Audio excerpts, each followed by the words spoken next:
Welcome dear friends, LCP Chemistry Hub YouTube channel. In this particular video session, we are going to discuss about nucleic acid. Nucleic acid is the topic of chapter number 14, that is biomolecule. Actually, nucleic acids are biomolecules which are long chain polymers of nucleotides. First of all, we deal with nucleic acid. How you define nucleic acid? Nucleic acids are biomolecules which are long chain polymers of nucleotides. सबसे first statement important है, जो भी आपके पास nucleic acid है actual में सबसे पहले कौन से मॉलिक्यूल्स होते हैं? बायोमोलिक्यूल्स है। एंड ये किसके पॉलीमर्स होते हैं? तो nucleic acids are polymers of nucleotides. Nucleotides का पॉलीमर को आप क्या बोलते हो? न्यूक्लिक एसिड बोलते हो। सेकंड स्टेटमेंट देखिए, nucleic acids are of two types. First is DNA, that means deoxy ribonucleic acid, and second is RNA ribonucleic acid. That means nucleic acids are biomolecules which are long chain polymers of nucleotides. Nucleic acids are of two types. First is DNA and second is RNA. अब यहां पर दोस्तों अपन deal करेंगे कि जो nucleic acid है वो actual में उसका फॉर्मेशन, केमिकल कॉम्पोजिशन क्या होता है, किस टाइप से उनकी स्ट्रक्चर होती है, किस टाइप का बॉन्ड होता है जो न्यूक्लियोटाइड्स को होल्ड करके रखता है। सबसे फर्स्ट पॉइंट देखिए दोस्तों, कंप्लीट हाइड्रोलाइसिस ऑफ डीएनए और आरएनए इल्स ए पेंटोज सुगर। मीनिंग सबसे पहला जो कंपोनेंट है न्यूक्लिक एसिड में दोस्तों कौन सा होगा? सुगर है। और सुगर में कितने कार्बन प्रेजेंट होते हैं? 5 कार्बन प्रेजेंट होते हैं और उस वाली सुगर को कौन से बोलते हो? Pentose sugar. सेकेंड कंपोनेंट कौन सा होगा? Phosphoric acid. पेंटोज सुगर के साथ क्या ऑब्टेन होगा जब भी हाइड्रोलाइसिस कराओगे डीएनए अदरवाइज आरएनए का? फर्स्ट कंपोनेंट हो गया पेंटोज सुगर, सेकेंड कंपोनेंट है phosphoric acid, and third component is nitrogen containing heterocyclic compounds, that means nitrogenous base. तो कुल मिलाकर दोस्तों आपको क्या पता रखना है कि जब भी आप DNA otherwise RNA that means nucleic acid का कंप्लीट हाइड्रोलाइसिस करते हो तो आपको 3 मोइटीज है उनकी इल्ड ऑब्टेन होती है। फर्स्ट वाला कौन सा हो गया? Sugar, pentose sugar, second component है phosphoric acid, and third component है दोस्तों nitrogen base. In DNA molecule, अब यहां पर 2 टाइप के न्यूक्लिक एसिड से डील करना है। फर्स्ट वाला है डीएनए एंड सेकंड वाला कौन सा है? आरएनए। तो in DNA molecules the sugar moiety is beta D 2 deoxy ribose. Meaning जो डीएनए है उसमें जो पेंटोज सुगर है वो कौन सी पेंटोज सुगर होती है? Beta D 2 deoxy ribose. Whereas in RNA molecule it is beta D ribose. Meaning दोनों जो आपके पास न्यूक्लिक एसिड है डीएनए एंड आरएनए इनमें डिफरेंट टाइप की पेंटोज सुगर प्रेजेंट होती है। अगर आप बात करते हो डीएनए तो डीएनए में कौन सी पेंटोज सुगर है? Beta D 2 deoxy ribose, and RNA में कौन सी पेंटोज सुगर प्रेजेंट होती है? Beta D ribose. यहां पर दोस्तों स्ट्रक्चर मेंशन कर रखिए, beta D ribose structure, beta D ribose sugar. अब स्ट्रक्चर को किस टाइप से लर्न करना है दोस्तों? सबसे फर्स्ट थिंग आपको माइंड में ये सेट रखना है कि एक्चुअल के अंदर कितनी मेंबर्ड साइक्लिक रिंग होगी? 5 मेंबर्ड साइक्लिक रिंग है, और 5 मेंबर्ड साइक्लिक रिंग में 1 ऑक्सीजन एटम है एंड 4 कार्बन एटम प्रेजेंट होते हैं। अब यहां पर अपन बात कर रहे हैं कौन सी? बीटा।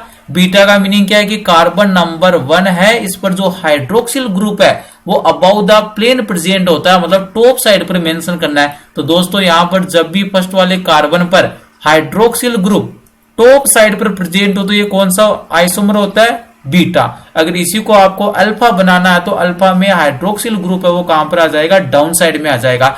एवरी कार्बन पर हाइड्रोजन एंड OH अटैच होंगे। तो फर्स्ट वाले कार्बन पर देखिए डाउन साइड OH आ गया, क्योंकि बीटा आइसोमर आप ड्रॉ कर रहे हो तो बीटा आइसोमर में जो हाइड्रोक्सिल ग्रुप है वो कहां पर प्रेजेंट होता है, टॉप साइड पर प्रेजेंट होता है। सेकेंड वाले कार्बन पर H और OH, थर्ड वाले कार्बन पर टॉप साइड पर हाइड्रोजन है, डाउन साइड पर कौन है, OH।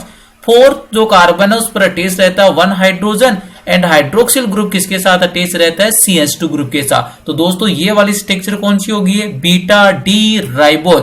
अब अगर आपको ये beta D ribose structure learn हो जाती है तो इसी की हेल्प से आप बीटा डी 2-डीऑक्सी राइबोज स्ट्रक्चर है इजीली ड्रॉ कर सकते हो। मेथड क्या होगा, इसके नोमेनक्लेचर से क्लियर है कि जब भी डीएनए के अंदर पेंटोज शुगर कौन सी प्रेजेंट होती है, बीटा डी 2-डीऑक्सी राइबोज। मीनिंग यहां पर क्या है कि ये वाला भी पेंटोज शुगर में बीटा आइसोमर है, लेकिन इसके कार्बन नंबर 2 से आपको ऑक्सीजन को डिसअपीयर करना है, इसीलिए यहां पर मेंशन कर रखा है 2-डीऑक्सी। 2 नंबर कार्बन पर जो ऑक्सीजन अटैच है, अगर इस वाले ऑक्सीजन को आप डिसअपीयर कर देते हो तो ये जो राइबोज शुगर है एक्चुअल में यही किसमें कन्वर्ट हो जाती है, 2-डीऑक्सी राइबोज में। तो यहां पर देखिए दोस्तों बीटा आइसोमर है तो बीटा के लिए हाइड्रोक्सिल ग्रुप को कहां पर पुट कर दिया, टॉप साइड पर। अब यहां पर आप कौन सी स्ट्रक्चर ड्रॉ कर रही हो, कौन सी शुगर की स्ट्रक्चर ड्रॉ कर रही हो, 2-डीऑक्सी राइबोज। तो 2 नंबर जो कार्बन था उससे आपने ऑक्सीजन को क्या कर दिया, डिसअपीयर कर दिया। 2 नंबर कार्बन पर बोथ हाइड्रोजन एटम ही अटैच होते हैं कार्बन एटम से। थर्ड नंबर पर वही सीन है जैसा राइबोज में था, टॉप साइड पर हाइड्रोजन, डाउन साइड पर OH है। फोर्थ वाले कार्बन पर क्या अटैच है, एक हाइड्रोजन एंड हाइड्रोक्सिल ग्रुप किससे अटैच है, CH2 से अटैच है। तो ये दोस्तों स्ट्रक्चर हो गई है structure of beta D ribose and this is the structure of beta D 2-डीऑक्सी राइबोज। नेक्स्ट पॉइंट देखिए दोस्तों।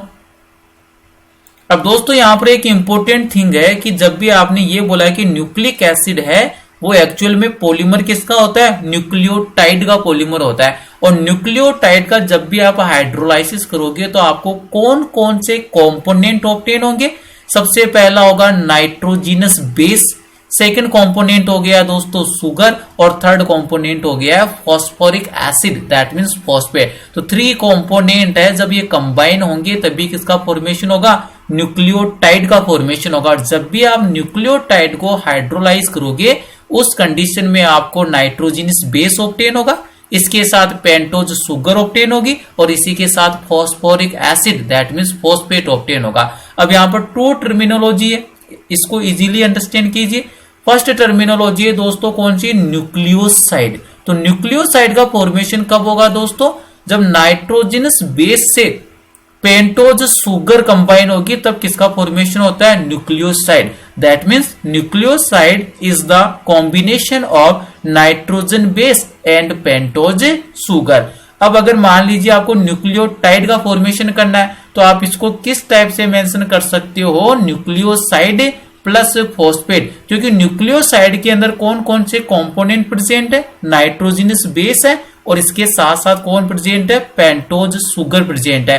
तो जब न्यूक्लियोसाइड से फॉस्फोरिक एसिड कंबाइन हो जाता है उस कंडीशन में किसका फॉर्मेशन हो जाएगा, न्यूक्लियोटाइड का फॉर्मेशन हो जाएगा।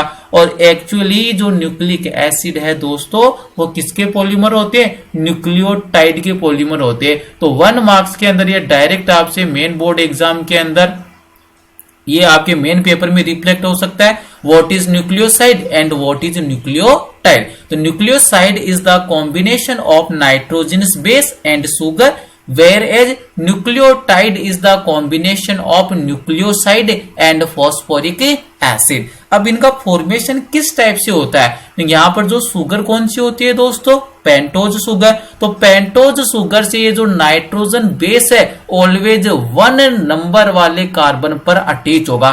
जब भी पेंटोज शुगर से नाइट्रोजनस बेस 1 कार्बन से अटैच हो जाता है तब क्या बन जाता है, न्यूक्लियोसाइड। और जब न्यूक्लियोसाइड में फॉस्फोरिक एसिड 5 एंड वाले कार्बन से अटैच हो जाता है उस वाली कंडीशन में किसका फॉर्मेशन हो जाता है दोस्तों, न्यूक्लियोटाइड का। आइए इसको डिटेल में देखते हैं।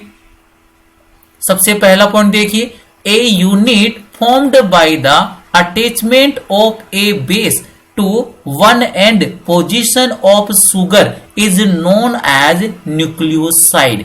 दोस्तों यहां पर इस वाले स्टेटमेंट का मीनिंग क्या है कि जो भी आपके पास पेंटोज शुगर है तो इस वाली पेंटोज शुगर के वन एंड कार्बन पर अगर किसका अटैचमेंट हो जाए, नाइट्रोजन बेस का अटैचमेंट हो जाए, तो किसका फॉर्मेशन हो जाएगा दोस्तों, न्यूक्लियोसाइड का। ये वाली जो स्ट्रक्चर है दोस्तों ये एक्चुअल में किसको रिप्रेजेंट कर रही है, न्यूक्लियोसाइड को प्रेजेंट कर रही है। किसको रिप्रेजेंट कर रही है दोस्तों, न्यूक्लियोसाइड को। सेकंड थिंग देखिए, in nucleosides the sugar carbons are numbered is 1 days, 2 days, 3 days। यहां पर देखिए जो भी आपके पास ये शुगर है, यहां पर अपन डिस्कस कर रहे हैं आरएनए के लिए, मतलब ये वाली शुगर कौन सी है दोस्तों, बीटा डी राइबोज शुगर है। बीटा डी राइबोज शुगर में जो कार्बन नंबर 1 है इसको रिप्रेजेंट किससे कर दिया, 1 day से या 1 end से। और जब भी 1 end से नाइट्रोजिनस बेस अटैच हो जाता है तो दोस्तों वो किस में कन्वर्ट हो जाता है, न्यूक्लियोसाइड में कन्वर्ट हो जाता है। नेक्स्ट पॉइंट देखिए, when nucleoside is linked to the phosphoric acid at 5 end position of sugar moiety। जब भी न्यूक्लियोसाइड है तो न्यूक्लियोसाइड का मीनिंग क्या हो गया, pentose sugar plus nitrogenous base. और नाइट्रोजिनस जो बेस है पेंटोज शुगर के कौन से कार्बन से अटैच होता है, 1 end कार्बन से। और जब न्यूक्लियोसाइड जो मोइटी है अगर इससे अटैचमेंट किसका हो जाता है, फॉस्फोरिक एसिड, और कौन से कार्बन से अटैच होगा दोस्तों फॉस्फोरिक एसिड, 5 end पर अटैच होगा। तो यहां पर देखिए ये पहले न्यूक्लियोसाइड था और इस न्यूक्लियोसाइड के 5 end कार्बन पर फॉस्फोरिक एसिड का अगर अटैचमेंट हो गया, लिंक हो गया, तो दोस्तों ये किस में कन्वर्ट हो जाता है, न्यूक्लियोटाइड में कन्वर्ट हो जाएगा, न्यूक्लियोटाइड में। तो दोनों में बेसिक डिफरेंस को अंडरस्टैंड कीजिए। न्यूक्लियोसाइड का मीनिंग क्या है, पेंटोज शुगर के कार्बन नंबर 1 पर नाइट्रोजन बेस का अगर अटैचमेंट हो रहा है तो कौन सी स्पीशीज का फॉर्मेशन होगा, न्यूक्लियोसाइड। और न्यूक्लियोटाइड का फॉर्मेशन कब होगा दोस्तों, जब न्यूक्लियोसाइड के 5 end कार्बन पर कौन सा ग्रुप अटैच हो जाए, फॉस्फोरिक एसिड अटैच हो जाएगा, तब वो किसमें कन्वर्ट हो जाएगा, न्यूक्लियोटाइड में कन्वर्ट हो जाएगा। नेक्स्ट पॉइंट देखिए दोस्तों,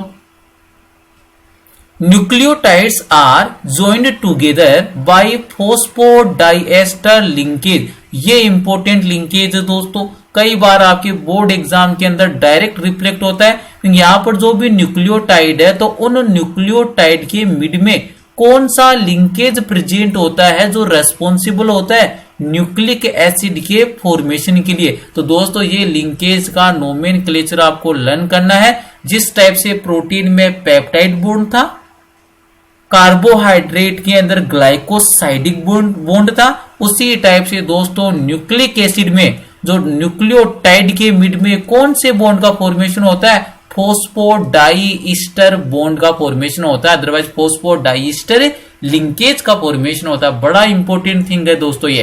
तो यहां पर वापिस इस वाले स्टेटमेंट को मैं रिपीट करता हूं, nucleotides are joined together by phosphodiester linkage in between 5 end and 3 end carbon atoms of the pentose sugar। ये सबसे इंपॉर्टेंट थिंग है दोस्तों कि जो ये फोस्फोडाइएस्टर बॉन्ड का फॉर्मेशन होगा 2 न्यूक्लियोटाइड्स के मिड में, तो 1 न्यूक्लियोटाइड का कौन सा कार्बन यूज होगा, 5 end कार्बन, एंड सेकंड जो न्यूक्लियोटाइड है दोस्तों इसका कार्बन नंबर 3, कार्बन नंबर 3 और कार्बन नंबर 5 है न्यूक्लियोटाइड्स के, वो अटैचमेंट होंगे किसके थ्रू, कौन से बॉन्ड के थ्रू अटैचमेंट होगा, फोस्फोडाइईस्टर लिंकेज के थ्रू। वापिस से रिपीट करता हूं, इंपोर्टेंट स्टेटमेंट है दोस्तों, nucleotides are joined together by phosphodiester linkage in between 5 end and 3 end carbon atoms of the pentose sugar।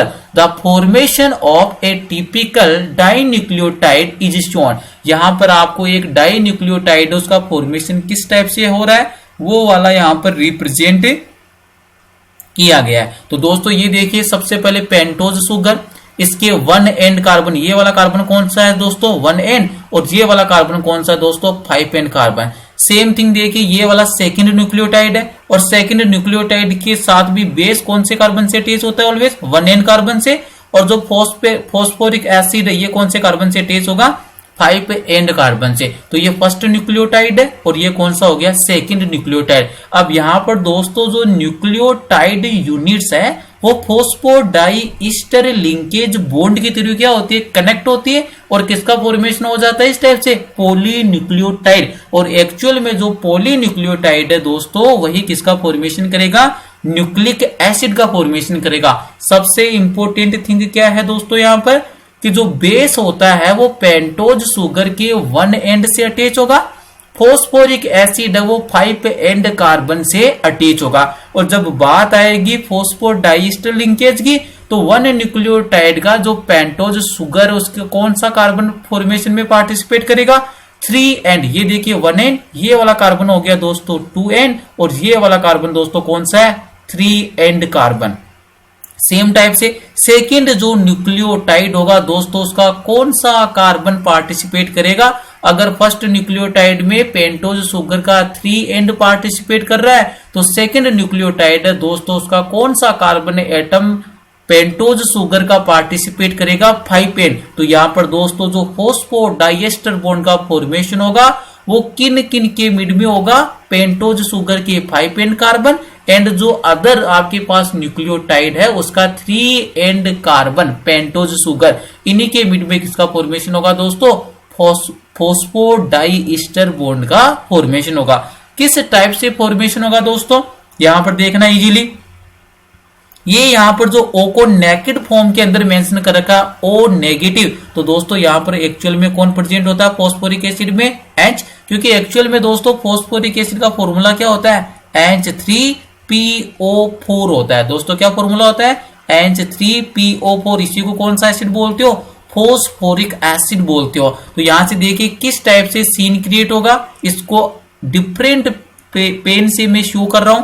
ये देखिए 5 एंड जो एंड है यहां से ये वाला हाइड्रोजन रिमूव हो जाएगा। दोस्तों क्या बोल रहा हूं एक बार अच्छे से सुनिए, फॉस्फोरिक एसिड है इसका यहां से कौन सा पार्ट दोस्तों यहां से रिमूव हो जाएगा, यहां से रिमूव होने वाला पार्ट कौन सा है दोस्तों, OH। और यहां से कौन रिमूव हो जाएगा, H। तो यहां से एक्चुअल में कौन सा मॉलिक्यूल रिलीज हो जाएगा, H2O। और यहां से दोस्तों ये फॉस्फोरस है किससे अटैच हो जाएगा, ऑक्सीजन से। तो देखो यहां पर यही सीन क्रिएट हुआ है, फॉस्फोरस है वो किससे कनेक्ट हो गया, ऑक्सीजन से कनेक्ट हो गया। किससे कनेक्ट हो गया, ऑक्सीजन। और कौन सी मोइटी यहां से रिलीज हो गई, H2O। तो यहां पर रिलीजमेंट किसका होगा दोस्तों, -H2O। और अच्छे से इसको देखिए 1 न्यूक्लियोटाइड का 5 एंड पार्टिसिपेट कर रहा है फॉस्फोडाइईस्टर लिंकेज में एंड सेकंड जो न्यूक्लियोटाइड है उसका 3 एंड कार्बन एटम पार्टिसिपेट कर रहा है। 1 वाटर मॉलिक्यूल का यहां से क्या हो जाएगा, रिलीजमेंट हो जाएगा। और 3 एंड 5 एंड जो कार्बन एटम्स है न्यूक्लियोटाइड्स के वो कौन से लिंकेज के थ्रू अटैच हो जाएंगे दोस्तों, फॉस्फोडाइईस्टर लिंकेज के थ्रू। तो यहाँ पर जो ऑक्सीजन जो नेकेड फॉर्म में यहाँ पर क्या प्रेजेंट होता है दोस्तों, H प्रेजेंट होता है। तो ये एक्चुअल में किसका फॉर्मेशन हो गया, डाई न्यूक्लियोटाइड का। क्योंकि यहाँ पर कितने न्यूक्लियोटाइड को आपने अटैच किया है, 2 न्यूक्लियोटाइड को। कौन से बॉन्ड के थ्रू अटैच किया है, फॉस्फोडाइईस्टर लिंकेज के थ्रू। तो दोस्तों एक्चुअल में ये जो प्रोडक्ट बना है इस वाले प्रोडक्ट का नाम क्या होगा दोस्तों, डाई न्यूक्लियोटाइड होगा। क्योंकि यहां पर कितने न्यूक्लियोटाइड अटैच है, 2 न्यूक्लियोटाइड अटैच है। तो ये इस टाइप से फॉर्मेशन होता है किसका, पॉलीन्यूक्लियोटाइड्स का। नेक्स्ट पॉइंट देखिए दोस्तों, नेक्स्ट पॉइंट अभी आपने बोला था कि जो न्यूक्लिक एसिड है वो मेनली कितने टाइप के होते हैं, there are 2 types of nucleic acid. First is DNA and second is RNA। DNA is stand for deoxyribonucleic acid and RNA is stand for ribonucleic acid। तो दोस्तों काफी टाइम ये वाला जो डिफरेंस होता है डीएनए एंड RNA में, ये भी एग्जाम में काफी टाइम पूछा जाता है। तो यहाँ पर दोस्तों 5 डिफरेंस मेंशन किए in between DNA and RNA। सबसे पहला डिफरेंस देखिए, डीएनए होता है दोस्तों इसकी स्ट्रक्चर किस टाइप से होती है, डबल हेलिकल स्ट्रक्चर होती है। लेकिन जो भी डिऑक्सी राइबोन्यूक्लिक एसिड है इसकी स्ट्रक्चर किस टाइप की होती है दोस्तों, डबल हेलिकल टाइप की स्ट्रक्चर होती है। जब बात करते हो RNA की मतलब राइबोन्यूक्लिक एसिड की, तो ये किस टाइप की स्ट्रक्चर होती है, सिंगल स्ट्रैंड स्ट्रक्चर होती है। तो ये सबसे मेजर डिफरेंस हो गया। डीएनए किस टाइप की स्ट्रक्चर में एग्जिस्ट करता है, डबल हेलिकल स्ट्रक्चर में, और आरएनए की किस टाइप की स्ट्रक्चर होती है, सिंगल स्ट्रैंड स्ट्रक्चर होती है। सेकंड डिफरेंस देखिए, दोनों के अंदर ही मतलब डीएनए एंड आरएनए दोनों में कौन सी शुगर प्रेजेंट होती है, पेंटोज शुगर, लेकिन डीएनए में कौन सी होती है, 2-डीऑक्सी राइबोज, और आरएनए में कौन सी होती है, राइबोज शुगर। तो सेकंड डिफरेंस देखिए दोस्तों, शुगर की बात करें तो शुगर होती है पेंटोज, लेकिन जो डीएनए में प्रेजेंट होती है शुगर दोस्तों उसका क्या नोमेनक्लेचर है, 2-डीऑक्सी राइबोज शुगर। तो डीएनए में कौन सी शुगर प्रेजेंट होती है, 2-डीऑक्सी राइबोज शुगर। लेकिन जब बात करते हो दोस्तों आप आरएनए की, तो आरएनए में कौन सी शुगर प्रेजेंट होती है, राइबोज शुगर प्रेजेंट होती है। थर्ड वाला डिफरेंस देखिए, नाइट्रोजन बेस की बात कर रही थी, तो क्योंकि डीएनए एंड आरएनए है दोनों में नाइट्रोजिनस बेस प्रेजेंट होती है। अगर बात करते हो दोस्तों आप डीएनए की, तो डीएनए में कौन कौन से नाइट्रोजिनस बेस है वो प्रेजेंट होती है। कैपिटल ए यहां पर दोस्तों किसको रिप्रेजेंट करेगा, एडेनिन। कैपिटल टी का मीनिंग क्या है यहाँ पर, थाइमीन। जी का मीनिंग क्या है दोस्तों, ग्वानिन। और सी का मीनिंग क्या है, साइटोसिन। तो दोस्तों 4 टाइप के नाइट्रोजिनस बेस है वो डीएनए में प्रेजेंट होते हैं। कौन कौन से, adenine, thymine, guanine and cytosine. वापिस से रिपीट कर रहा हूं डीएनए के जो नाइट्रोजिनस बेस को, adenine, thymine, guanine and cytosine. दोस्तों अगर आप बात करते हो आरएनए की, तो केवल एक जो नाइट्रोजन बेस है उसका डिफरेंस होता है, बाकी दोनों में 3 तो क्या होते हैं, सिमिलर होते हैं। तो यहां पर देखिए आरएनए के अंदर भी एडेनिन है जो डीएनए में प्रेजेंट होता है, आरएनए में भी कौन सा ग्वानिन है जो डीएनए में भी प्रेजेंट होता है, और आरएनए के अंदर साइटोसिन है जो किसमें प्रेजेंट होता है, डीएनए में प्रेजेंट होता है। लेकिन दोस्तों एक नाइट्रोजिनस बेस डिफरेंस होता है, और वो नाइट्रोजिनस बेस कौन सा होता है, यूरेसिल। नहीं, जो अब बात करते हो आप आरएनए की, तो आरएनए में थाइमीन जो नाइट्रोजिनस बेस है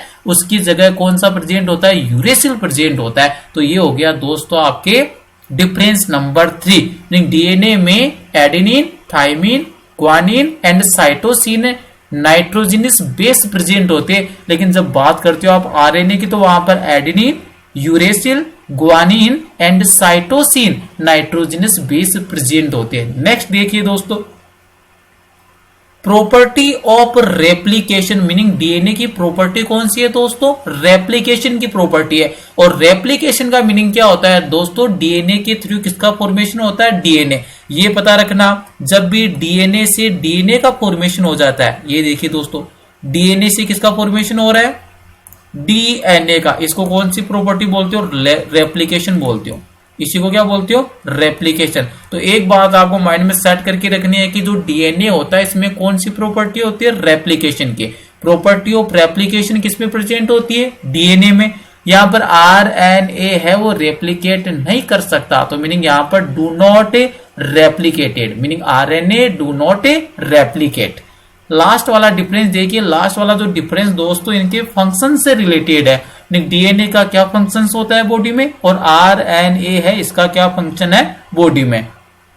तो डीएनए के लिए देखिए, DNA is responsible for transmission of heredity character. जो भी जेनेटिक इंफॉर्मेशन है, हेरिडिटिक जो इंफॉर्मेशन है, उनको वन जनरेशन से अनदर जनरेशन में ट्रांसफर करता है कौन, डीएनए। तो पता रखना ये DNA is responsible for transmission of heredity character. जो भी हेरिडिटी कैरेक्टर है, जेनेटिक इंफॉर्मेशन है, उनका ट्रांसमिशन करता है वन जनरेशन से अनदर जनरेशन में कौन, डीएनए। लेकिन दोस्तों बात करते हो आप आरएनए, तो आरएनए है वो हेरिडिटी कैरेक्टर से किसी भी टाइप से रिलेशन नहीं रखता है। तो फिर आरएनए का मेन वर्क क्या है, helps in protein biosynthesis. Meaning actual में आरएनए है दोस्तों किसका फॉर्मेशन करता है, प्रोटीन सिंथेसिस करता है बॉडी में। और लास्ट वाला दोस्तों यहाँ पर अगर बात करो आपकी डीएनए है, इसके आगे फर्दर किसी भी टाइम में इसको क्लासिफाइड नहीं किया गया।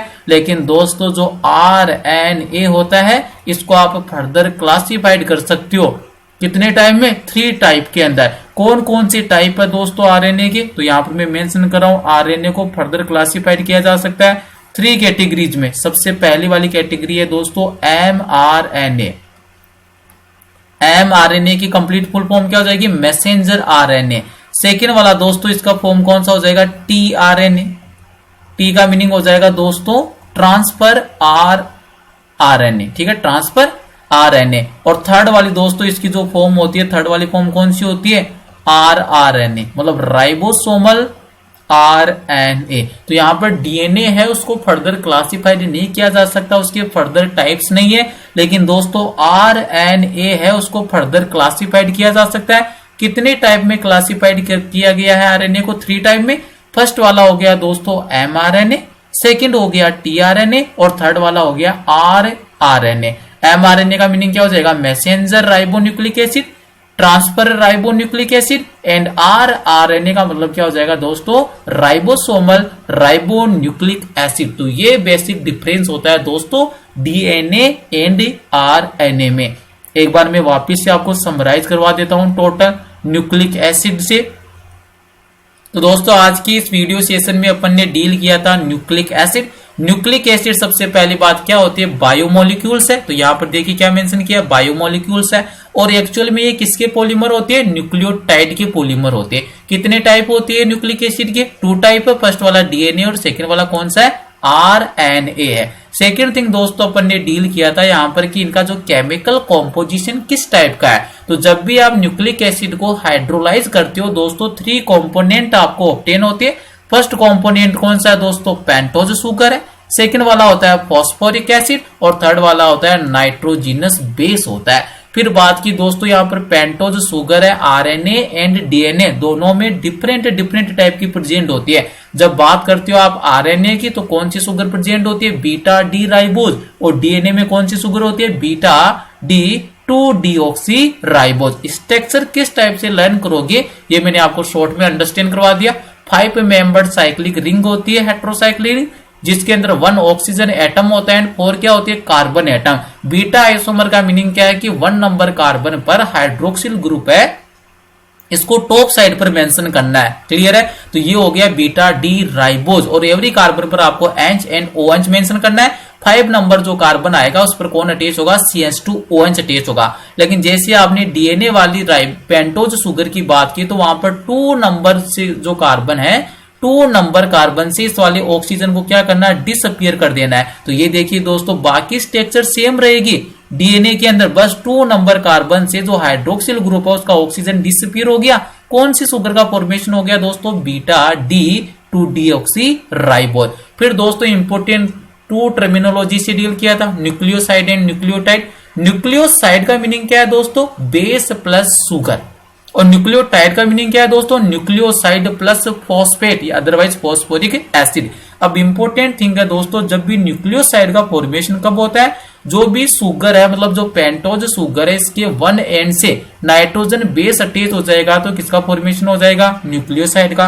और जब दोस्तों न्यूक्लियोसाइड के 5 एंड कार्बन से फॉस्फोरिक एसिड अटैच हो जाएगा तो दोस्तों फिर किसका फॉर्मेशन हो जाएगा, न्यूक्लियोटाइड का। तो ये देखिए न्यूक्लियोसाइड था, न्यूक्लियोसाइड के 5 एंड कार्बन से फॉस्फोरिक एसिड अटैच कर दिया, किसका फॉर्मेशन हो गया, न्यूक्लियोटाइड का।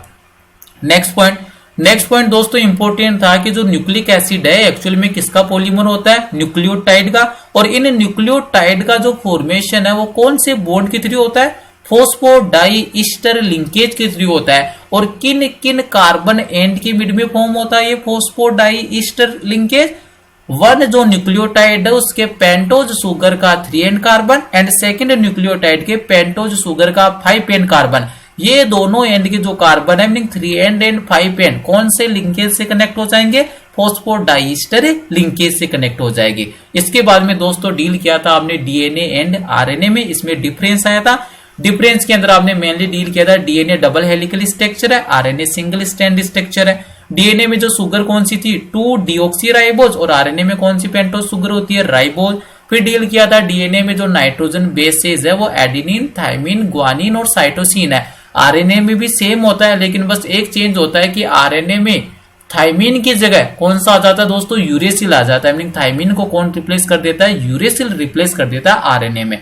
फिर अगर बात की आपने DNA के अंदर एक स्पेशल प्रॉपर्टी होती है जिसको रेप्लिकेशन की प्रॉपर्टी बोलते हैं, और RNA है वो कभी भी रेप्लिकेट नहीं कर सकता। मेन फंक्शन की बात की तो दोस्तों जो DNA है वो एक्चुअल में रेस्पॉन्सिबल होता है for transmission of A heredity character, meaning जो जेनेटिक इंफॉर्मेशन है उनको वन जनरेशन से अनदर जनरेशन में ट्रांसफर करता है। लेकिन दोस्तों आरएनए का जो मेन फंक्शन होता है कौन सा होता है, प्रोटीन सिंथेसिस का होता है। डीएनए है, इसके फर्दर किसी भी टाइप में इसको क्लासिफाइड नहीं किया गया है, लेकिन दोस्तों आरएनए को 3 टाइप में क्लासिफाइड किया गया है, एमआरएनए, टीआरएनए एंड आरआरएनए। दोस्तों आज का वीडियो सेशन यहीं पर फिनिश करते, थैंक यू।